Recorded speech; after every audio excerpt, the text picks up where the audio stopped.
I've known Mychael Ball about 26 years. One of the most gifted young men I have ever seen, especially spiritually. This guy's got the total package. He can communicate, he can effectively reach and touch people. He knows how to draw people. He has an organizational skill. Everything he does, he wants to do it with a level of excellence to it. Very few people you're going to run across in your lifetime that's got the quality and skills that guy's got.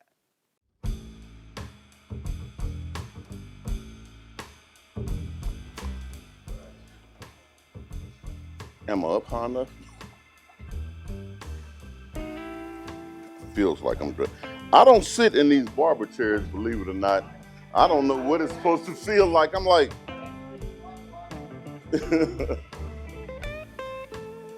yeah, man. I've been cutting hair about 42 years. 42 years as of 2026. I've been in one location 19 years, and I've been in another location 22 years. And it has continued to be amazing. The first location we had here in Midland, it was over on Big Spring Street. And then after we left that location, then we moved over here. And it's been really good. This is a really hot spot in Midland. We've been here a long time. The other location that we acquired maybe about 2 years ago was up in Oklahoma. So we have another location in Broken Arrow. When I got my first set of clippers, I think I was 11 years old. And I went and I cut a plug in my cousin's hair, but then everybody wanted a plug in their hair. So I was the plug king for a while, just messing around and messing up cousins' hair, not other family members, but just close cousins. I lived in Midland, born and raised. I'm an '88 Bulldog. When football was football, I've always lived in Midland and went to Texas Tech, saw a little barber school up there, came back home, went back to Lubbock, and then went to this little barber school, Lubbock Hair Academy, owned by a great guy, James Vivial, and the rest is almost history.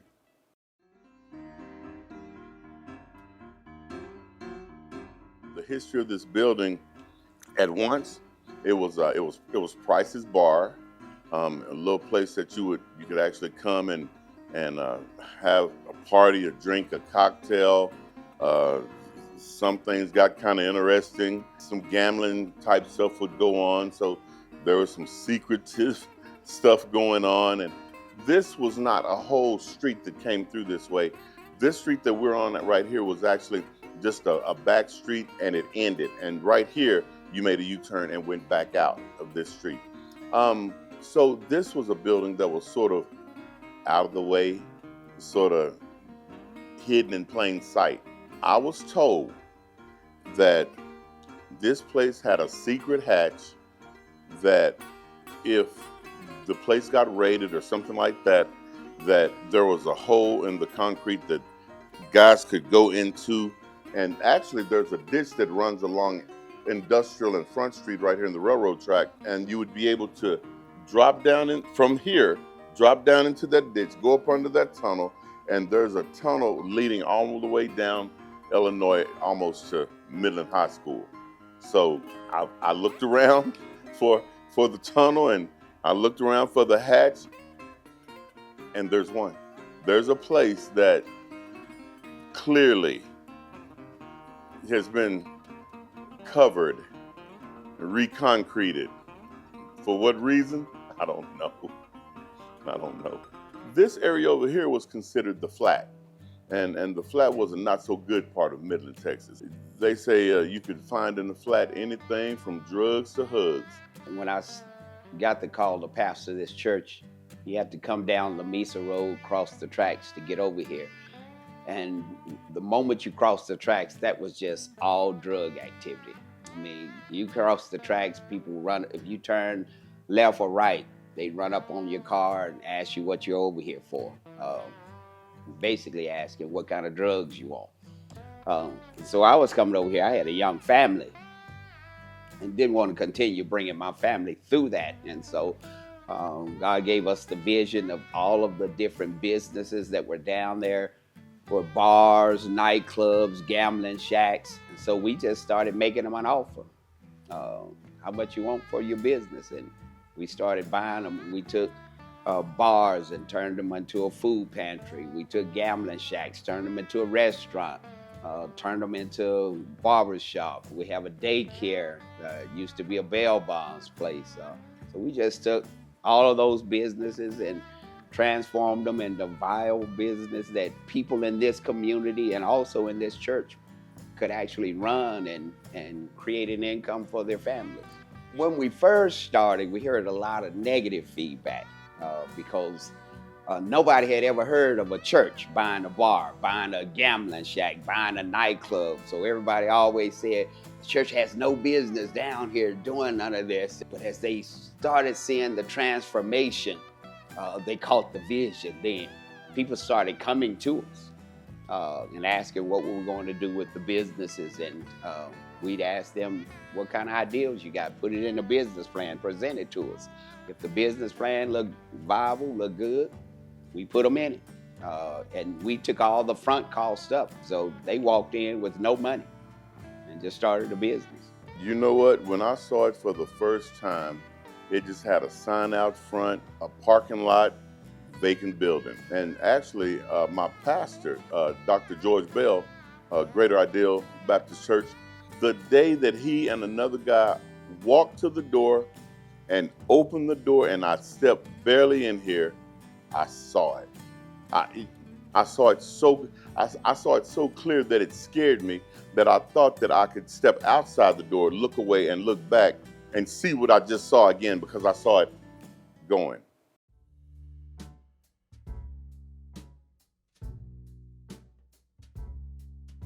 I'm a very practical person and I like just keep it simple, keep it plain. There were iron fold out chairs along both sides of this middle aisle here.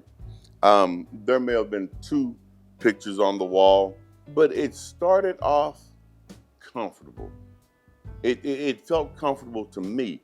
And with it being comfortable to me, if I didn't do anything, I felt like it would be comfortable for my clients. And we just sort of built the shop up, but not particularly just to look like a barbershop, but to look like just the home away from home. And guys, kids, young men, young ladies, moms, they enjoy it. Ball has the ability to make you feel so special. Just getting your hair cut in there. You think you're a prince or a king up in that place. He pays that kind of attention to you, and the services he offers there are wide because it's not just the African American, Hispanic, he has Caucasian customers, and he treats everybody with that same level of excellence. And I think that's what makes him such a success. So I don't know where he got the gift to do what he does at that level, but it's very noticeable. You know what? The ballroom has the best customers in the world. The customers that come into this place and they share their children, their lives, their wives, their family time. What are we going to do this year and where we're going this year? And you create a timeline and a storyline with all these different people from all different walks of life. And you think that you're providing them a place to where they can come and either unload their problems or talk about it or talk about the news or watch some ESPN or something. We knew Costco was coming before Costco came. We knew we were getting a Omni downtown when the meeting first took place. And I'm not tattletaling on anybody, but the barbershop is like a country club. It's a hub where guys can come and talk and feel free to talk about whatever they want to without judgment. I went through a period of time that I got real sick, and almost before the year before I had to have a heart surgery, I didn't even have strength enough to come in here and work. I had one other guy with me, and he held the fort down. My mom came, she did some secretarian at the front, and they held it down for me. But when I tell you the genuine concern that the ballroom customers had for me, everything from bringing me food, offering me different doctors' information, just whatever it was that I needed encouragement, they were there for me. When you've got a community of people that treat you good like that, man, you don't want to go anywhere. I said, you know what, I can't die. I'm obligated to these people.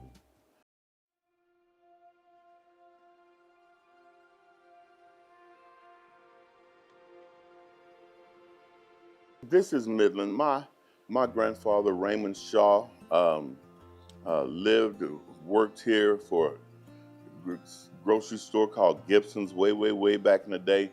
My dad Charles Ball, he worked here, worked for Mobile Pipeline, couple of decades. We're home people. This is our home, and this area, this part of town, being considered the southeast part of Midland, Texas. My desire for the future of this barbershop is to eventually work myself out of a job, be able to bring in some new blood, impart into them 42 years of my mistakes, so that I can not, you need to do this, and you need, not so much to tell them what to do, but if I can show them what not to do, it'll be very essential, it'll be very beneficial, it'll help them speed up along the way of getting to this professional occupation known as a barber. Through time and through our church, Greater Ideal Baptist Church, Pastor George A. Bell, through time with his expertise, his entrepreneurship, his lead, and his guidance, the church bought a bunch of properties up over here in this area. And what would have been just a continued bad area, it cleaned up a whole lot. And we have him to thank for that. It's too often people come in and transform an area of town, and nobody in the area that lives there benefits from it. There are always outside investors that come in and buy the land up and push everybody out. We did just the opposite. We bought it and brought them in. I'm just proud to be a part of the transformation of the southeast side of Midland. When we came over here 27 years, there was no Walmart, there was no Starbucks, no McAllister's, there was no discount, there was none of that over here. Once we started transforming the community, Walmart was the first one that came into this community. And then when Walmart came in, they made the commitment to bring others in. And it has just been growing to now we have Chick-fil-A over here, Whataburger over here. We have everything that the north side of town has. So I'm very proud just to be a part of it for 27 years. So it's been a blessing. Midland is a great place. Midland is a place that I can stand behind because I've grown up here. All the schools, the cluster systems, the football, the Midland-Lee rivalry, the Midland-Odessa rivalry, Friday night lights. This is us. This is what we do out here in Midland. Worked a little bit out in the oil field doing some mud logging, learned a lot about this oil field and this crazy stuff under our feet that if we don't get it up, somebody else will from a different direction. It's amazing what Midland can offer you mentally, educationally, financially, when you put yourself out there and make yourself available for Midland. There's so many things you can do in Midland, Texas to keep yourself busy and make a whole lot of money doing it. Midland is a great place.